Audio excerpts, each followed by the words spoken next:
Sebelum lanjut lebih jauh, apa sih yang mahasiswa UNER ketahui tentang toleransi dan kebinekaan? Apa sih yang kamu ketahui tentang toleransi? Menurut aku toleransi itu menghargai perbedaan karena Indonesia kan negara yang banyak suku, budaya, bangsa, agama. Jadi kita harus menghargai perbedaan. Contoh toleransi yang udah kamu ketahui, udah kamu temui di sekelilingmu itu apa selama ini? Kalau salah satu bentuk toleransi yang ada di lingkungan aku tuh, contohnya tetangga aku. Jadi tetangga aku tuh dia tuh kalau nggak salah orang Batak. Nah orang Batak tuh kan dia biasanya punya tradisi kayak suka kumpul-kumpul, terus nyanyi-nyanyi kayak gitu kan. Nah itu tuh tetangga aku tuh kadang walaupun aku juga agak kayak kadang keramaian juga gitu di acaranya dia, tapi kayak aku memahami tradisinya dia sih karena emang itu udah kayak tradisi yang dalam banget dari suku Batak kalau setahu aku. Jadi aku ya tetap menghormati aja kegiatan adatnya dia. Contoh toleransi yang sudah kamu lakuin itu selama ini apa? Kalau aku sih, misal nih, misal lagi hari Minggu gitu, terus aku ngajakin yang beda agama keluar gitu, kadang mereka kan ada acara gereja dulu, jadi aku nungguin mereka dulu sampai kelar baru baru pergi. Ntar waktunya aku sholat mereka juga nungguin kayak gitu. Apa sih yang Mas ketahui tentang kebinekaan itu? Kebinekaan adalah suatu perbedaan yang kita bersedia menerima tanpa memandang latar belakang. Kalau contoh kebinekaan yang udah ada di lingkungan Masnya apa kira-kira? Kebetulan di kampung saya kan terdiri dari banyak suku dan agama. Nah, pas tiap hari Senin itu kita ada kayak program keagamaan. Nah, itu meskipun terdiri dari banyak agama dan suku, di situ saling support sih. Kayak yang Kristen ngasih makan juga pas acara itu. Contoh kebinekaan yang Mas sendiri udah lakuin apa aja? Mungkin kalau misalnya kayak main gitu nggak milih-milih sama ras mana kamu atau dari itu mana. Aku sih yang mana aja. Selanjutnya, kami akan menjelaskan mengenai hasil dari survei yang telah kami sebarkan kepada beberapa mahasiswa Universitas Airlangga dan beberapa warga Kampung Tambak Bayan. Pertanyaan yang pertama, kami menanyakan apa yang responden ketahui tentang kebinekaan. Dan di sini telah kami dapatkan sebanyak 12 responden atau 21,8% menjawab bahwa kebinekaan merupakan keberagaman. Pertanyaan butir yang kedua, apa yang responden ketahui mengenai toleransi. Dan di sini sebanyak 40 responden atau 72,8% mengatakan bahwa toleransi merupakan sikap saling menghargai serta menghormati manusia tanpa memandang perbedaan yang ada. Selanjutnya, untuk butir ketiga, kami menanyakan kepada responden mengenai apa perbedaan antara kebinekaan serta toleransi menurut responden. Dan pertanyaan butir yang keempat yaitu kami menanyakan mengenai faktor pendukung kebinekaan dan lebih dari setengah responden atau 50,9% dari responden mengatakan bahwa faktor rasa senasib penanggungan merupakan faktor utama dari adanya kebinekaan. Dan di butir kelima, kami menanyakan kepada responden faktor apa saja menjadi penghambat terciptanya kebinekaan dan sebanyak 58,2% mengatakan bahwa perbedaan sara merupakan faktor utama terhambatnya terciptanya suatu kebinekaan. Setelah mengetahui beberapa pendapat mahasiswa UNER dan hasil survei kami secara online, kami melakukan penelitian secara langsung dengan metode wawancara di Kampung Pecinan Tambak Bayan yang berlokasi di Jalan Tambak Bayan Tengah, Alun-Alun Contong, Bubutan, Kota Surabaya.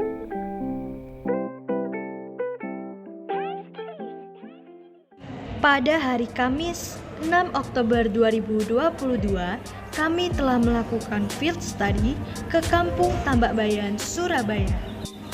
Kampung Tambak Bayan merupakan salah satu kampung pecinan yang ada di Surabaya. Pecinan sendiri merupakan suatu pemukiman yang ditinggali masyarakat dengan mayoritas orang-orang dengan garis keturunan Tionghoa. Dan hingga saat ini, mereka masih menjunjung tinggi nilai-nilai kebudayaan Tionghoa. Kampung Tambak Bayan mulai ditempati oleh etnis Tionghoa, terutama suku Hokkien dan Hakka pada tahun 1930 akibat adanya krisis politik di tempat asal mereka, yang sebagian besarnya adalah orang-orang yang miskin dan tidak memiliki apa-apa. Adanya kampung pecinan ini disebabkan oleh suatu sistem yang diterapkan oleh zaman Belanda yang memberikan hak bagi gubernur jenderal untuk menentukan tempat tinggal bagi golongan penduduk berdasarkan etnis tertentu. Dan jenderal Belanda pada saat itu memberikan tempat tinggal berupa istal kuda atau kandang kuda bagi orang-orang Tionghoa sebab kawasan lain sudah penuh. Boleh tahu nggak Pak, Bapak namanya siapa? Nama panggilan atau nama asli? Nama aslinya? Nama saya ini Kim Hao. Kim Hao. Asli Surabaya Pak? Iya, Surabaya. Saya Surabaya. Kalau gue tahu sejarah kampung ini tuh gimana sih? Kok bisa sampai terkenal dengan kampung kebinekaan? Terus cari dulu segini sih. Dari mulai nenek moyangku sebetulnya. Tapi minoritas di sini keturunan Tionghoa. Terus emang awalnya kenapa bisa banyak orang Tionghoanya daripada pribumi itu awalnya gimana tuh? Pertama ini orang rumah Belanda. Itu lagi loh, bisa rumah Belanda. Nah, Belanda terus ditinggal waktu ya peristiwa perang itu loh. Itu, nah itu ada Takjil atau oh iya. Di sini misal tuh ada yang warga membagi takjil. ini tuh bukan Iya, ya di sini ada yang beragama Islam kan. iya. Tapi pokoknya tetap ada ya. Iya, yang menghormati orang yang puasa. Ya saling toleransi. Walaupun dia beragama Islam Kristen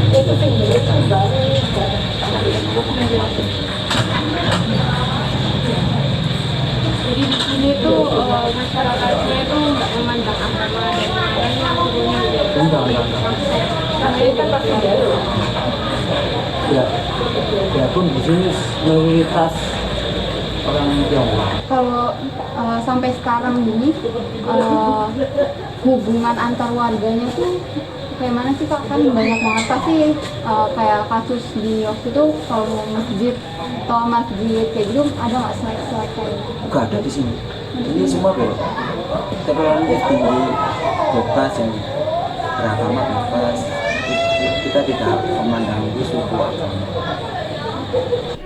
Dari hasil wawancara dengan Mas Lim Kim Hao alias Mas Gepeng, banyak banget nih ilmu yang kami dapatkan, mulai dari bagaimana warga kampung Tambak Bayan menyelesaikan konflik, bagaimana mereka menciptakan suasana kekeluargaan, serta toleransi antar warganya.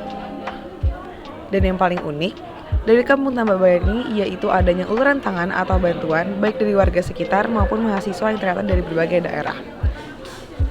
Bantuan itu berupa pembuatan mural di dinding-dinding rumah warga dan kegiatan sosial untuk membantu para warga sehingga pastinya suasana toleransi serta kebinekaan antar warga pada kampung ini sangat terlihat. Keberagaman suku agama dan masih banyak lainnya yang terdapat pada warga Kampung Tambak Bayan mengakibatkan banyaknya kegiatan ataupun festival yang dilakukan oleh warga, seperti contoh perayaan Imlek dan Idul Fitri. Nah, yang dimana seluruh warga turut membantu dalam kegiatan tersebut tanpa memandang perbedaan yang ada.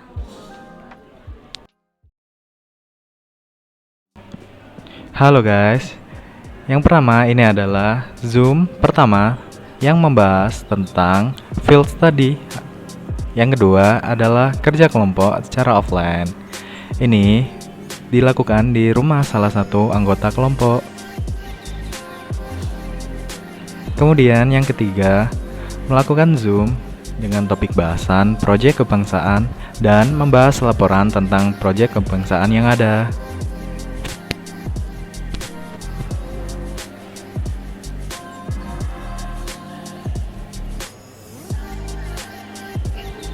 Lalu, kami juga membuat survei secara online dan juga offline. Ini salah satu bentuk survei kami secara offline. Kita mewawancarai salah satu mahasiswa UNER mengenai kebinekaan dan keberagaman. Lalu kita juga membuat survei secara Google Form untuk beberapa mahasiswa UNER sehingga mereka bisa mengisi survei kami mengenai kebinekaan dan keberagaman.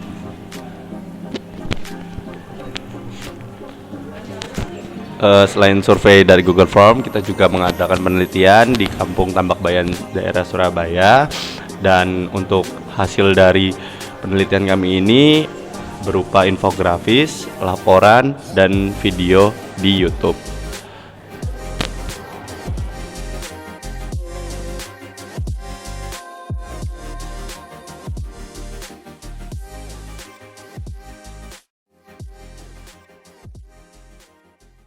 Ana Syam, Aku Kila, Abdi Dinda, Gua Raka, Wo Ella, Saya Farah.